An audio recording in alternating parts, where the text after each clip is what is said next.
സിറ്റിങ്ങിനും different ആയിട്ടുള്ള മരുന്നുകളാണോ use ചെയ്യുന്നത്? ആണ് ഓരോ സിറ്റിങ്ങിന് ഡിഫറെൻ്റ് ആണ്. വെച്ചാൽ നമ്മൾ തന്നെ നോക്കും എങ്ങനെയുണ്ട്, അവർക്ക് ക്യൂർനെസ് ഉണ്ടോ, അതോ ഇനി വേറെ ഒരു മെഡിസിൻ ഇടണോ എന്ന് തന്നെ നമുക്ക്. അതായത് ഡോസേജ് ചിലപ്പം കറക്റ്റ് ചെയ്യേണ്ടി വരും. ഡോസേജ് ചിലപ്പോൾ കൂട്ടേണ്ടി വരും ചില കേസസ്. ഇപ്പം ക്രോണിക് ആയിട്ട് കേസസ് ആണെങ്കിൽ നമ്മൾ കൂട്ടും, അക്യൂട്ട് ആയിട്ടുള്ളതാണെങ്കിൽ നമ്മൾ ആ ഡോസേജ് കുറയ്ക്കും. അതേപോലെ നമ്മുടെ കൗമാരപ്രായക്കാരെ ഏറ്റവും അധികം വിഷമിപ്പിക്കുന്ന ഒരു അസുഖമാണ് മുഖക്കുരു അഥവാ പിമ്പിൾ. കാര്യത്തിൽ നിസ്സാരനാണെങ്കിൽ പോലും ഒരുപാട് മാനസികമായിട്ടുള്ള അസ്വാസ്ഥ്യങ്ങൾ പോലെ കുട്ടികൾക്കത് പ്രദാനം ചെയ്യുന്നുണ്ട്. എങ്ങനെയാണ് നമുക്ക് ഡോക്ടറുടെ ട്രീറ്റ്മെൻറ്റിൽ യാക്കിനെ അഥവാ മുഖക്കുരുവിനെ എങ്ങനെ നമുക്ക് കൺട്രോൾ ചെയ്യാൻ പറ്റും? മുഖക്കുരുവിനെ കൺട്രോൾ മുഴുവനായിട്ട് മാറ്റാൻ പറ്റുമോ? പറ്റും, മൊത്തം മാറും. കാരണം വെച്ചാൽ ഇപ്പം ഞാൻ ആദ്യമേ പറഞ്ഞു, കുഞ്ഞു കുരു വരുന്നത് താരം കാരണമാണ്. കുഞ്ഞു കുരു അപ്പം അത് തലയിൽ മരുന്നിട്ട് കഴിയുമ്പോഴേ മുഖത്തെ ആ കുരുക്കൾ നിൽക്കും. 1 മണിക്കൂർ കഴിയുമ്പോൾ തന്നെ നിൽക്കും. അത് അന്നേരത്തിന് പേഷ്യൻസിന് ഭയങ്കര അത്ഭുതം, അതെങ്ങനെ സംഭവിക്കും ചോദിക്കാറുണ്ട്. അത് ഇങ്ങോട്ട് തന്നെ പലപ്പോഴും വരുന്നത് താരൻ നിൽക്കേണ്ട അവസ്ഥയ്ക്ക് ആയിരിക്കും. അതെ. പിന്നെ അത് തന്നെയല്ല, ഇപ്പൊ പിമ്പിൾസിന്റെ കാര്യം പറഞ്ഞല്ലോ, ഉണ്ട് പിമ്പിൾസിനും ഉണ്ട്. ഞാൻ ആദ്യം പറഞ്ഞു അത് ചെറിയതും ഉണ്ട് വലുതും ഉണ്ട്. പിന്നെ ഉണ്ട് പടർന്നായിട്ടുള്ള പിമ്പിൾസ് ഉണ്ട്. അതെ.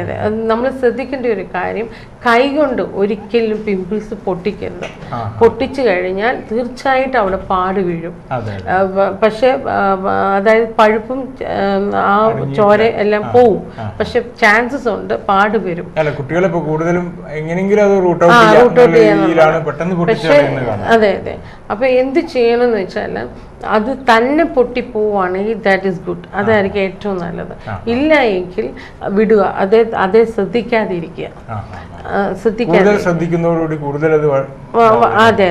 പിന്നെ എങ്ങനെയാണ് നമ്മളതെന്ന് വെച്ചാൽ, ഇപ്പം ഡോക്ടേഴ്സിനൊക്കെ റൂട്ട് അറിയാം ഒരു എങ്ങനെയാണ്.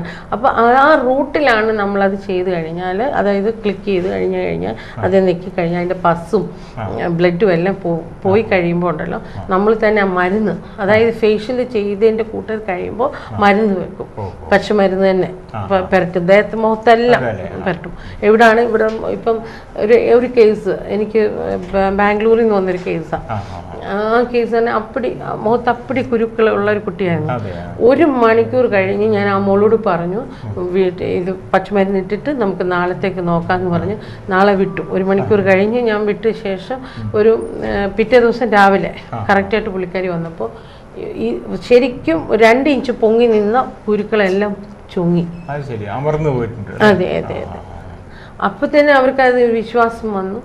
പിന്നെ തന്നെ അവർ കണ്ടിന്യൂസ് ചെയ്ത ശേഷം ഇപ്പൊ ആ പാടെല്ലാം മാറിയ കുട്ടിയുടെ. നമ്മൾ പലപ്പോഴും അവഗണിക്കെങ്കിൽ പോലും കല്യാണം പോലും മുടങ്ങിയിട്ടുള്ള കേസുകൾ നമ്മൾ പറയാറുണ്ട്. ഹലോ ഹെൽത്ത് പ്ലസിലേക്ക് സ്വാഗതം. ആരാ സംസാരിക്കുന്നത്? മീര ചോദിച്ചോളൂ. ഡോക്ടർ സനോജ് ആൻഡ് ജോർജ് നമ്മോടൊപ്പം ഉണ്ട്, പറഞ്ഞോളൂ. ചോദിച്ചോളൂ. ഹലോ മാഡം, ഈ മുഖത്ത് ചെറിയ പാടുകളുണ്ട്, അതെങ്ങനെയാ? ചെറിയ പാടുകൾ. എത്ര നാളായി പാട് അങ്ങനെ വന്നിട്ട്? 2-3 ദിവസമായി. അതൊരു ലൈറ്റ് ബ്രൗൺ ആണോ അതോ കുഞ്ഞു ലൈറ്റ് ബ്രൗൺ കളറാണോ? ഇപ്പൊ അങ്ങനെ പ്രത്യേകിച്ച് വരുന്നുള്ളൂ. പ്രത്യേകിച്ച് ഓക്കെ. മെൻസൽ ഡിസോർഡർ, അതായത് പീരീഡ് കറക്റ്റ് ആണോ? കറക്റ്റ് ആയിട്ടാണോ? 28 ആന്റിബയോട്ടിക്സ് വല്ലതും എടുക്കുന്നുണ്ടോ? ആന്റിബയോട്ടിക്സ് ഗുളികൾ വല്ലതും കഴിച്ചായിരുന്നോ? പനിയോ വല്ലതും വന്നായിരുന്നോ? അങ്ങനെ വല്ലതും കഴിച്ചായിരുന്നോ? ഇല്ല, കഴിച്ചില്ല. ഇല്ല. ഈ മുഖത്തെ പാട് കുഞ്ഞായിട്ട് വന്നിട്ടുണ്ടെങ്കിൽ ഈ ഒരു കാര്യം ചെയ്യാം. ഇപ്പൊ തൽക്കാലത്തേക്ക് ആര്യവേപ്പില ഉണ്ടല്ലോ, ആര്യവേപ്പിലയും മഞ്ഞളും എന്തോ ഹലോ ആര്യവേപ്പിലയും പച്ചമഞ്ഞളും ഇച്ചിരി തൈരും കൂടി, അതായത് ഒരു സ്പൂൺ തൈരും കൂടി ഇട്ട് മിക്സ് ചെയ്തിട്ട് അത് മുഖത്ത് പുരട്ടുക. എത്ര നേരം? ഒരു അരമണിക്കൂർ. അത് ഫാനിന്റെ കീഴിൽ ഉണങ്ങല്ല, അല്ലാതെ ഉണങ്ങണം കേട്ടോ. എന്നിട്ട് മുഖം നല്ലതായിട്ട് കഴുകുക. പിന്നെ അതേപോലെ മൂക്കിൽ ഇങ്ങനെ കറുത്ത അങ്ങനെ എന്താ പറയാ പുള്ളിമാരി കുത്തുകുത്ത് അങ്ങനെ. അതൊരു കാര്യം ചെയ്യ്, ഇതൊന്ന് ചെയ്ത് നോക്ക്. ചെയ്തിട്ട് എന്നെ ഒന്ന് വിളിക്കാൻ നോക്ക് കേട്ടോ. മേഡം ഒരു കാര്യം കൂടി, മൂക്കിൽ എങ്ങനെ ചെറിയ ചെറിയ പുള്ളി ഇങ്ങനെ ഉണ്ടായിട്ടുണ്ട്. അത് തന്നെയാണ് ഞാൻ ഈ പറഞ്ഞത് തന്നെ. ഇപ്പൊ അതിന്റെ ട്രീറ്റ്മെന്റ്സ് ഞാൻ ഇപ്പൊ പറഞ്ഞത്. ശരി, ഓക്കെ. വ്യക്തമായല്ലോ മീര അല്ലേ? വിളിച്ചതിൽ സന്തോഷം. വീണ്ടും വിളിക്കാം.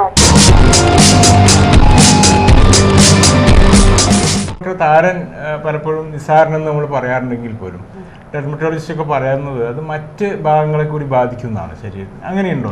ഉണ്ട്, അങ്ങനെയുണ്ട്. ഇപ്പം തുമ്മല്, അതെ അലർജി പോലെ വരും. ഇപ്പം നമുക്ക് ഇപ്പം എൻ്റെ അടുത്ത് വരുന്ന കേസ്, ഡോക്ടറെ തുമ്മലുണ്ട് ഇങ്ങനെ പറഞ്ഞാ വരുന്നത്. പക്ഷെ നമ്മൾ ആദ്യമേ ചോദിക്കും താരനുണ്ടോ? ഇല്ല. പിന്നെ അടുത്ത് വന്നു കഴിഞ്ഞാൽ നമ്മളിപ്പോ കൺസൾട്ടിങ് ചെയ്യുമ്പോഴാണ് താരൻ കാരണമാണെന്നുള്ളത്.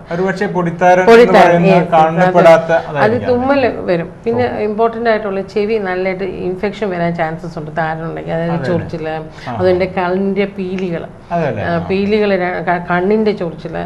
അപ്പൊ നമ്മൾ അതൊക്കെ നിസ്സാരമായിട്ട് കാണും. നിസ്സാരമായിട്ടേ കാണും. പിന്നെ അതുപോലെ ഇപ്പൊ ആണുങ്ങളൊക്കെ ആണെങ്കിൽ ഈ താടി വെക്കുന്നവർക്ക് ഇപ്പൊ താരൻ പൊഴിഞ്ഞ് വീഴാൻ ചാൻസസ് ഉണ്ട് താടിയെല്ലാം. അപ്പൊ താടിയെ വീണ് കഴിഞ്ഞ ശേഷം എന്ത് സംഭവിക്കുന്നത് പറഞ്ഞാല് ഈ ഭാഗത്തെല്ലാം ചുമന്ന് സൊറിയാസിസ് മാതിരി വരാൻ ചാൻസസ് ഉണ്ട്. അപ്പൊ അത് അലർജിറ്റിക് ആണെന്ന് ആദ്യം ധരിക്കും. പിന്നെ നമ്മുടെ അടുത്ത് വരുമ്പോഴാണ് ഈ കാര്യം യഥാർത്ഥ കാരണം അറിയത്തില്ല. പിന്നെ പ്രധാനമായിട്ടുള്ള താരനുള്ള ഒരു കുഴപ്പമെന്ന് പറഞ്ഞാൽ വെള്ളം പൊടിയായിട്ടുള്ളതാണ്. ഇത് ശരിക്കും തലേന്ന് നമ്മുടെ ദേഹത്തൊക്കെ വീണ അറിയാം. അതുപോലെ മുടിന്ന് പറഞ്ഞ് ദേഹത്ത് വീഴും. അത് തന്നെയല്ല, ഫാനിന്റെ കാറ്റ് മതി, കാറ്റ് കൊണ്ട് വീഴാൻ ചാൻസ് ഉണ്ട്. അപ്പൊ ഇത് എന്ത് സംഭവിക്കുന്നത്, പുറത്തൊക്കെ വീഴും. അതുപോലെ കാലിലൊക്കെ വീണ് കഴിഞ്ഞാൽ ഈ അലർജിറ്റിക് കാലയിലൊക്കെ വീണ് കഴിഞ്ഞാൽ കറുത്ത പാടായിട്ട് വന്നിട്ട് അത് ചൊറിഞ്ഞ് ആ ഒരു ഇത് ചൊറിച്ചിലൊക്കെ വരും. നിസ്സാരമായിട്ട് തള്ളിക്കളയും ആളുകൾ. പക്ഷെ അത് ചെന്ന് അലർജിറ്റിക് ആന്ന് പറഞ്ഞ് ട്രീറ്റ്മെന്റ് ചെയ്യും. പക്ഷെ കുറച്ച് ദിവസം അത് മാറിക്കിട്ടും, പിന്നെയും വരും.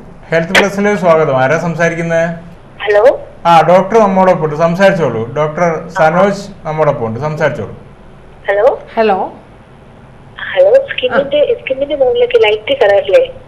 സ്കിന്നിന്റെ മുകളിൽ ലൈറ്റ് കളറോ?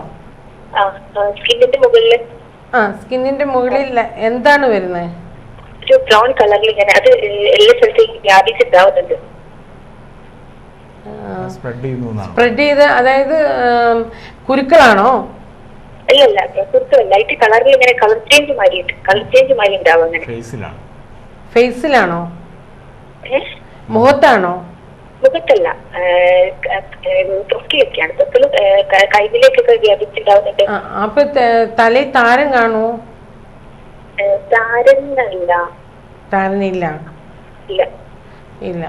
ഇത് ചൊറിച്ചിലുണ്ടോ? ചൊറിച്ചിലുണ്ടോ? എന്തോ? ചൊറിച്ചിലൊന്നുമില്ല. ഇല്ല. ഇത് എത്ര നാളായി വന്നിട്ട്? എന്തോ? ഒരു മാസമായി. എള്ളെണ്ണ എന്ന് പറയുന്നത് നല്ലെണ്ണ നല്ലതായിട്ട് ദേഹത്ത് പുരട്ടുക. മുഖത്തും കഴുത്തിലും എല്ലാം ദേഹത്ത് പുരട്ടുക. 1 മണിക്കൂർ നിൽക്കുക പുരട്ടിയ ശേഷം ഇഞ്ച എന്ന് പറഞ്ഞാൽ കുഞ്ഞുങ്ങളെ കുളിപ്പിക്കുന്ന ഉണ്ട് ഇഞ്ച. അത് വെച്ച് തേച്ച് കുളിക്കണം. അത് പയർ പൊടിയോ അല്ലെങ്കിൽ കടലമാവ് ഇട്ട് തേച്ച് കുളിക്കുക കേട്ടോ. വ്യക്തമായല്ലോ അല്ലേ? വിളിച്ചതിൽ സന്തോഷം. അപ്പം നമ്മൾ പറഞ്ഞുകൊണ്ടിരുന്നത് നമ്മൾ പ്രതീക്ഷിക്കാത്ത ഒരുപാട് അസുഖങ്ങൾക്ക് താരം കാരണമാവുന്നു.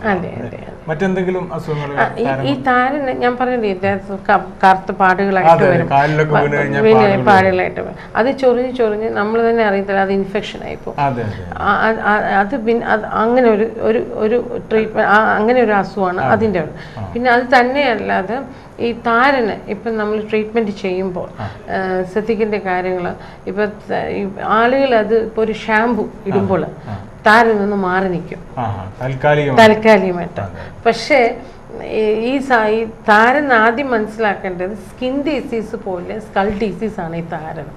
അത് മനസ്സിലാക്കണം. അത് മനസ്സിലാക്കാതാണ് ആളുകൾ ട്രീറ്റ്മെന്റ് ചെയ്യുന്നത്. അതൊന്ന്. പക്ഷെ ഇത് ആദ്യം ഈ പറഞ്ഞ പോലെ ഷാമ്പുവോ അല്ലെങ്കിൽ ഇപ്പം പരസ്യത്തിലൊക്കെ ധാരാളം കാണുന്നുണ്ട് അവൈലബിൾ ആയിട്ടുള്ള ഷാമ്പു, പക്ഷേ ഇതിനകത്ത് ഒരു കാര്യം എന്ന് പറഞ്ഞാൽ നമ്മളിത് ചെയ്യാതിരുന്നാൽ ഇത് ക്രോണിക് ആയിട്ട് വന്ന് അത് സൊറിയാസിസ് മുതലാവും. അത് വളരെ ശ്രദ്ധിക്കേണ്ട കാര്യമാണ്. അത്ര അവഗണിക്കേണ്ടുന്ന ഒരു കുഞ്ഞ് അസുഖമല്ല അല്ല. അത് ആളുകൾ അത് മനസ്സിലാക്കുന്നില്ല എന്നുള്ളതാണ് അതിന്റെ സത്യം. അപ്പോൾ അതിന് നമ്മൾ ട്രീറ്റ്മെൻറ്റ് എടുക്കണം. ഇതുപോലെ വന്ന് ട്രീറ്റ്മെൻറ്റ് ചെയ്യണം. പച്ചമരുന്ന് വന്നിട്ടിട്ട് അതിന് നല്ല ക്യൂർനെസ് ഉണ്ട്. ഓക്കെ ഡോക്ടർ, നമ്മൾ സമയപരിധി ഇവിടെ നമ്മുടെ എപ്പിസോഡ് അവസാനിപ്പിക്കാൻ സമയമായിട്ടുണ്ട്.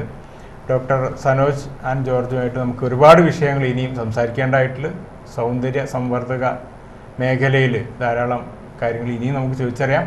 അടുത്ത എപ്പിസോഡിൽ വീണ്ടും കാണുന്നവരെ നന്ദി, നമസ്കാരം.